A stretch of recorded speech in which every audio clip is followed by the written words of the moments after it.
ಕೆಳಗಡೆ ಯಾಕೆ ಬರ್ಲಿಲ್ವಾ ಅದು? ಬಂದಿದೆ, ಬಟ್ ಏನಾದರೂ ಅದ್ರ ವಿಶೇಷತೆ ಏನಾದರೂ ಇದ್ರೆ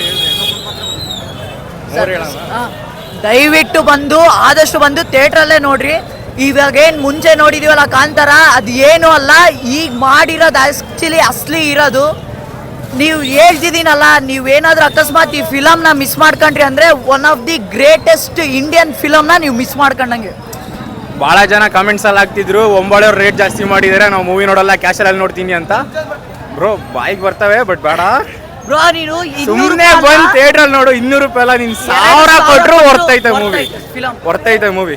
ಕಾಂತಾರ ಚಾಪ್ಟರ್ 1 ಐತಲ್ಲ, ನಿನಗೆ ಸ್ಟಾರ್ಟಿಂಗ್ 15 ನಿಮಿಷದಲ್ಲೇ ಸಿಕ್ಬಿಡ್ತೈತೆ. ಇನ್ನು ಉಳುಕಿದ್ ಪ್ಯೂರ್ ನಿನಗೆ ಬೋನಸ್, ಪ್ಯೂರ್ ಬೋನಸ್. ಇಂಟರ್ವಲ್ ಆದ್ಮೇಲೆ ಒಂದು ಬ್ಲಾಕ್ ಐತೆ, ಬಿಟ್ಟು ಫಿಲಮ್ ನೋಡಿದೀವಿ ಗುರು, ಆ ತರ ಮೈಕ್ ಇಟ್ಕೊಳಕಾಗ್ತಿಲ್ಲ, ಕೈ ನಡುಕೈತೆ. ಬೆಳಗ್ಗೆ 4 ಗಂಟೆಗೆ ಎದ್ದು ಬಂದಿದ್ವಿ ಮೂವಿ ನೋಡೋಕ್ಕೋಸ್ಕರ. ನಿಜ ನೋಡಿದ್ ವರ್ತಿ ಆಯ್ತು.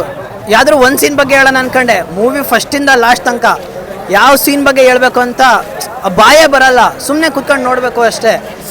ನೀವು ಒಂದೇ ಒಂದು ಅರವಿಂದ್ ಕಶ್ಯಪಿಗೆ ಸಿನಿಮಾಟೋಗ್ರಫಿ ದೇವರಾಣೆಗೂ ಇಂಡಿಯನ್ ಸಿನಿಮಾದಲ್ಲಿ ಮೋಸ್ಟ್ಲಿ ಭುವನ್ ಗೌಡ ಬಿಟ್ರೆ ನೀವೇ ಇರೋದು, ಇನ್ಯಾರು ಇಲ್ಲ. ಒಂದೇ ಒಂದು ರಿಕ್ವೆಸ್ಟ್, ಪಿಕ್ಚರ್ನ ಚಪ್ಪಲಿ ಬಿಟ್ಟು ನೋಡ್ರಿ ಅಷ್ಟೇ. ಕಂಪೇರ್ ಮಾಡೋದು ಬೇಡ. ಅರವಿಂದ್ ಕಶ್ಯಪ್ ಅವರೇ, you have my respect bro, that's it. Movie masterpiece ನೋಡ್ರಿ. ನೋಡ್ತೀವಿ ನೀವು ನೆಕ್ಸ್ಟ್ ಫಿಲಮ್ಸ್ ಎಲ್ಲ ಕನ್ವರ್ಷನ್ ನೋಡಿ.